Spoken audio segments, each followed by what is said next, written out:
नमस्कार दोस्तों, मेरा नाम है राज के वर्मा और आप देख रहे हैं रिपोर्टर जी। दोस्तों, आज एक खास और बेहद महत्वपूर्ण खबर के बारे में बात करेंगे।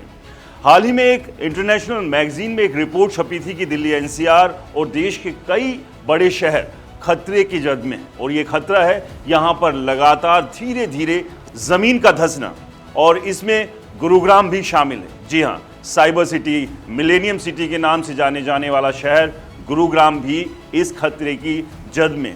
तो आज हम इस एक्सप्लेनर में आपको बताएंगे कि क्या गुरुग्राम की ज़मीन धंस रही है और क्या इससे रियल एस्टेट सेक्टर पर एक बड़ा खतरा भी मंडरा रहा है। क्योंकि अगर ज़मीन धंसेगी तो जिस शहर में लगातार एक के बाद एक ऊंची ऊंची इमारतें बन रही हैं या बन चुकी है, क्या उन पर भी कोई बड़ा खतरा मंडरा रहा है? क्या आने वाले समय में बड़ी दरारें इनमें पड़ सकती है?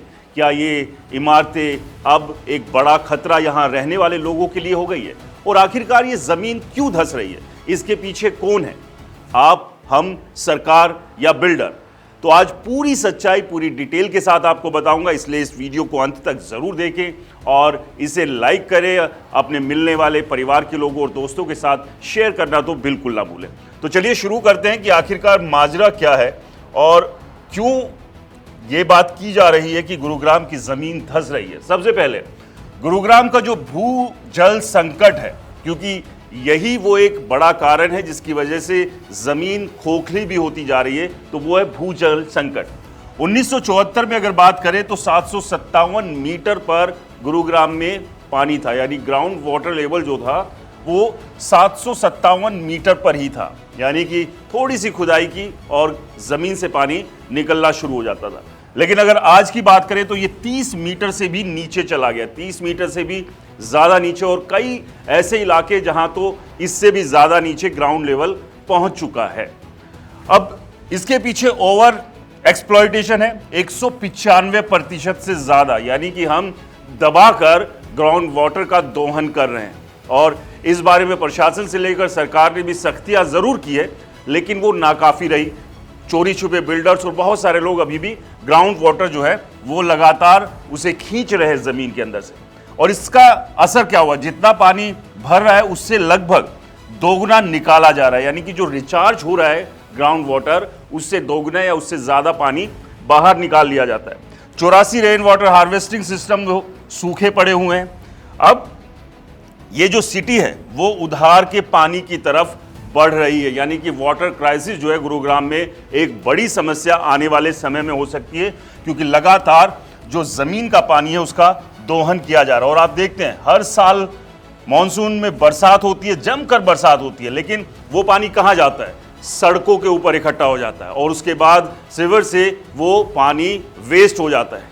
ऐसे में अगर इसी पानी को वापस ज़मीन में पहुंचा दिया जाए तो आप समझिए कि जिस तेज़ी से ग्राउंड वाटर लेवल नीचे जा रहा है वो बेहतर होगा, और अगर ग्राउंड वाटर लेवल बेहतर होगा तो ज़मीन का जो धंसना है वो भी कम हो जाएगा या ख़त्म हो जाएगा। यानी कि जिस लैंड सब्सिडेंस की हम बात कर रहे हैं, ज़मीन धंसने के खतरे की जो बात कर रहे हैं, वो खतरा भी कम हो सकता है। ये क्यों होता है? जब पानी लगातार निकाला जाता है, नीचे खाली जगह वो बन जाती है और ज़मीन धीरे धीरे नीचे की तरफ बैठने लगती है। इसे कहते हैं लैंड सब्सिडेंस। और इसके खतरे क्या है? इससे इमारतों में क्रैक्स आ सकते हैं, फाउंडेशन कमज़ोर हो सकती है, लंबे समय में हाई राइज टावर्स पर रिस्क बढ़ सकता है, और ये बाकायदा रिपोर्ट में भी छपा है। तो ये रिस्क लगातार है, ना केवल गुरुग्राम और भी कई ऐसे शहरों के सामने। और इसे अगर दुरुस्त कर सकते हैं, इस रिस्क से अगर हम बच सकते हैं, तो वो प्रयास हमें खुद करने होंगे, प्रशासन को करने होंगे, सरकार को करना होगा। मिले जुले एफर्ट से हम इस रिस्क से बच सकते हैं, नहीं तो आने वाला समय बहुत सारी इमारतों के लिए खतरे की घंटी बना हुआ है।